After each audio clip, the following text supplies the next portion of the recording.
Well, good morning again. It's been quite a week. We left at midnight last Sunday and got to the North Shore at about 6 in the morning. Spent a little time at Gooseberry Falls, ate some breakfast. Up to Grand Marais, if you know that part of Minnesota, it's beautiful country. That hour and a half drive was just amazing. Spent a couple of hours in Grand Marais, ate a little fish that was swimming in the lake that morning, and then tooled on up the Gunflint Trail to Wilderness Canoe Base, and we spent 4 nights, 5 days on the trails, and it was amazing. And I know that each of these people who were on the trip, they have their favorite part of that.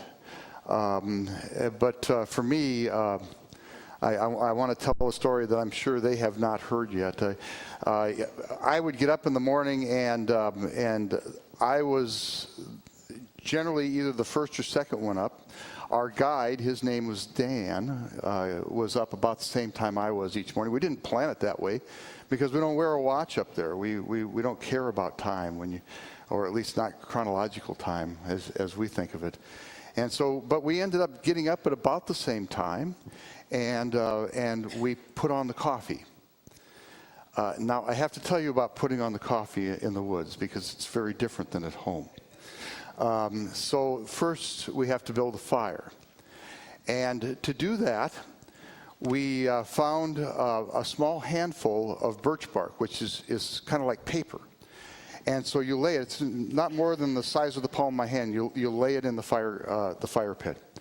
And then he put over the top of that little twigs, not more than 3 or 4 inches long, and literally twigs, tried to kind of build a little tent around the birch bark.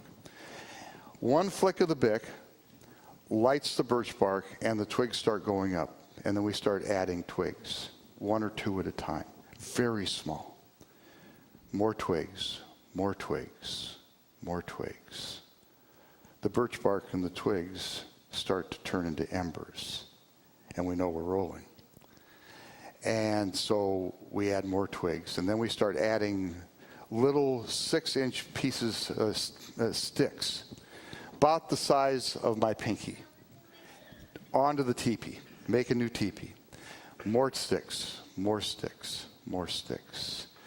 While all of this is happening, we're not talking much because we're intent on the fire or just the quiet of the morning without the kids up yet. And the only conversation is, how's this one? Yeah, this is a good one. Oh, we got the fire going. It's those kinds of things, but mostly it's quiet. And he's building the fire, and I am breaking branches and laying them beside him. And pretty soon we're up to things that are not quite my wrist size, and the fire, we're no longer building, we are now stoking the fire. And we grab a rock and sit down, and the conversation unfolds. We talked about family. I talked about my wife, my children, talked about you folks. He talked about his family and how he grew up and his what he's doing in school and his love of history, especially the history of the Southwest United States. And he's passionate about it. And we're sitting there and we're talking and we're watching the lake. And pretty soon the kettle starts to boil.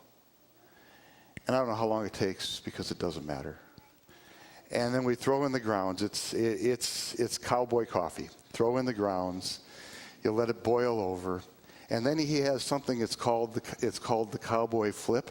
Have you seen this before? This is how you settle grounds. You take the pot and you spin it around like this. Go on Facebook and check it out. It's just something to see. And we set it down, we dip our cups in piping hot coffee, and the conversation continues. And, you know, I tell you this story because everybody has their favorite part of the Boundary Waters. I'm going to guess some are going to talk about the beauty of the woods. Some are going to talk about the camaraderie of doing something together, or the challenge of paddling against a strong wind and not getting the waves in the boat or tipping the canoe. Everybody has their favorite part. For me, it's the way time changes. And the way the space between minutes blossom into bouquets of kinship. I just love that. There's something about the woods that changes the way you see everything. In the Bible, there are two different words for time. The first word is chronos, chronological time. So that's what most of us do all the time. So what am I going to do tomorrow? I look at my calendar. I see that at 8:30 I'm going to be doing opening with Allie.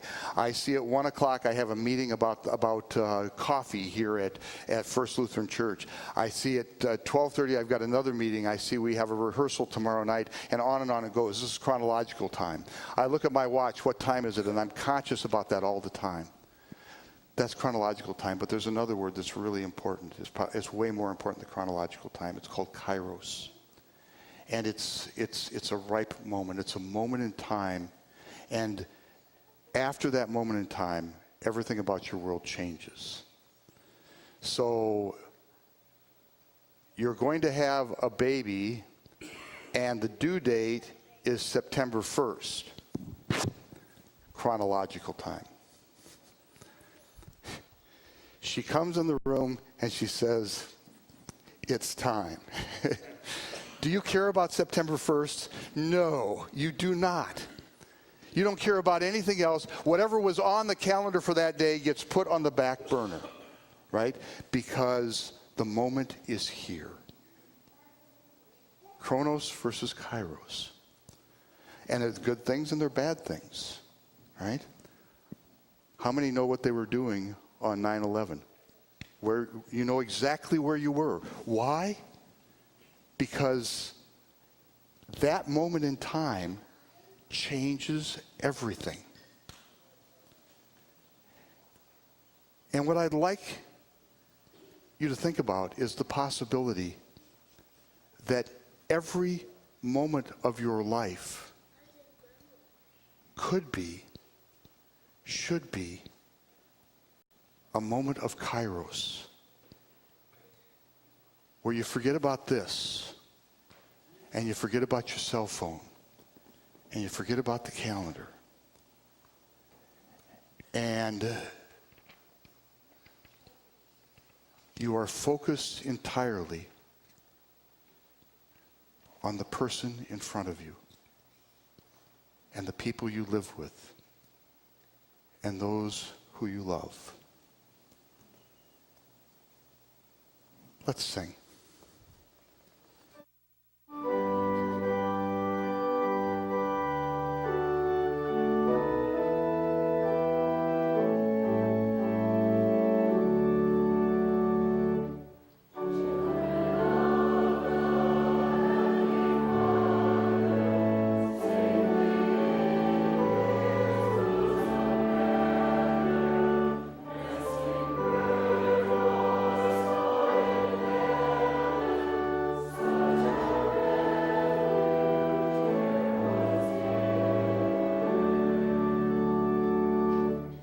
Okay, so we're throwing around Greek words today, chronos, kairos, and I've got one more for you. It's ego.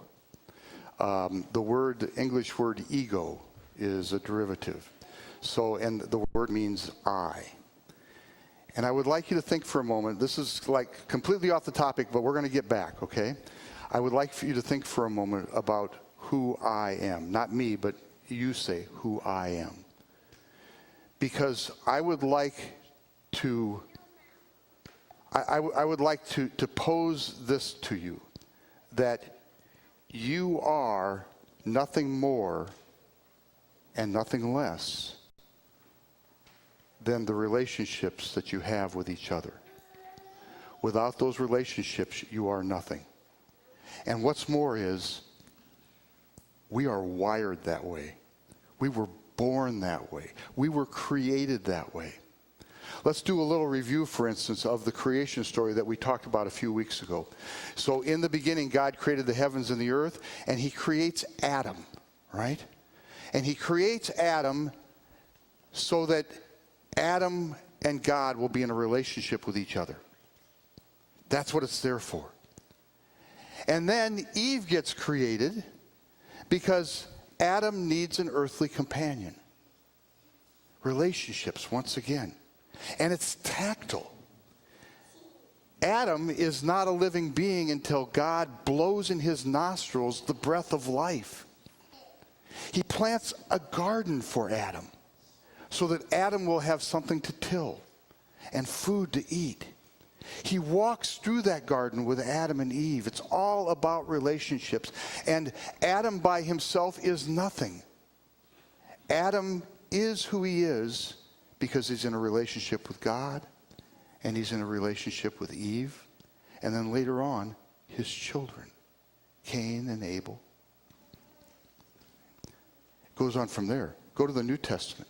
Look at the one who saves us, Jesus Christ. In the book of John, Jesus refers to himself as I am, ego eimi. So I am the good shepherd. I am the vine, you are the branches. I am the bread of life, the lesson we just heard here, right? I am the resurrection and the life. And all of those I ams are not I am myself self-contained. I am in a relationship with you. I am the good shepherd, I protect you.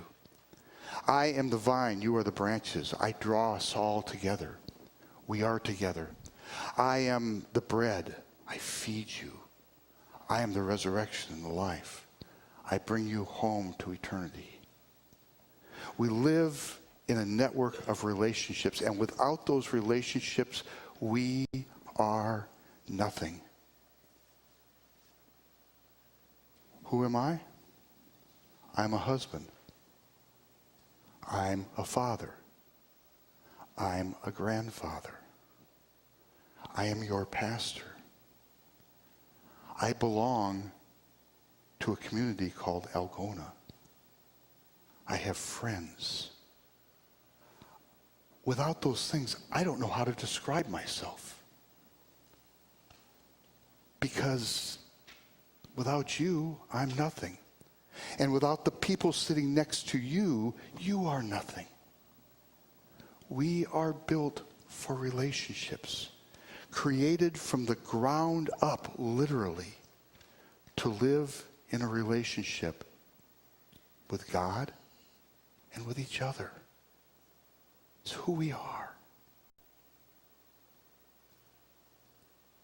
Let's sing.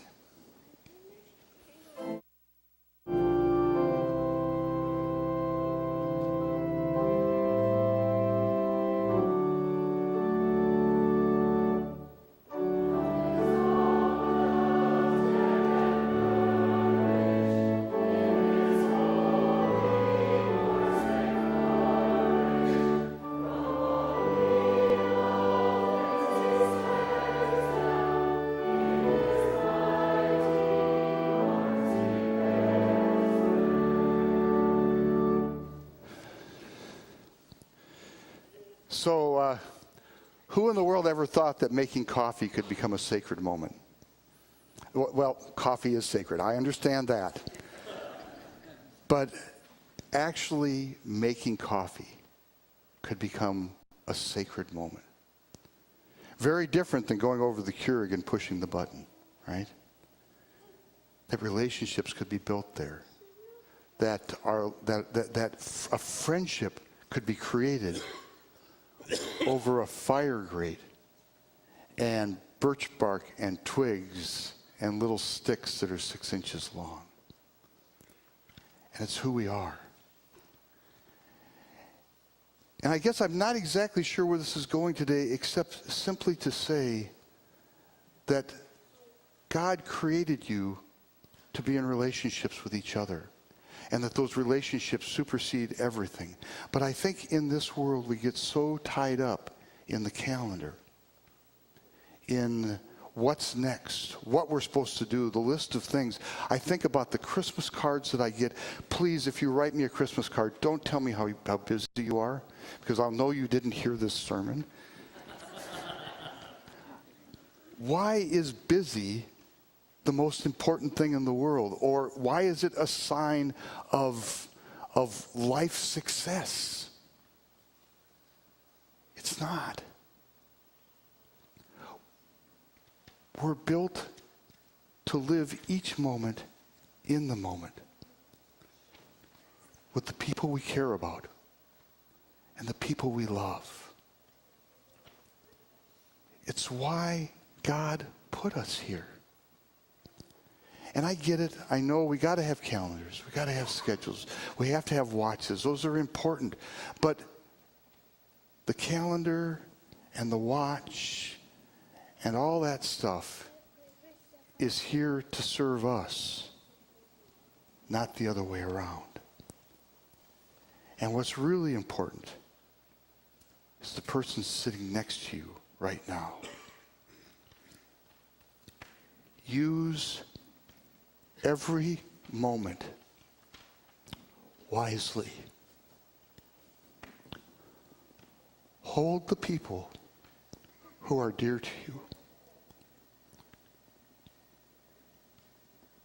The moment you have now goes away forever. Stay in the moment. God created you for this time now. And for that, we give him thanks and praise. Amen.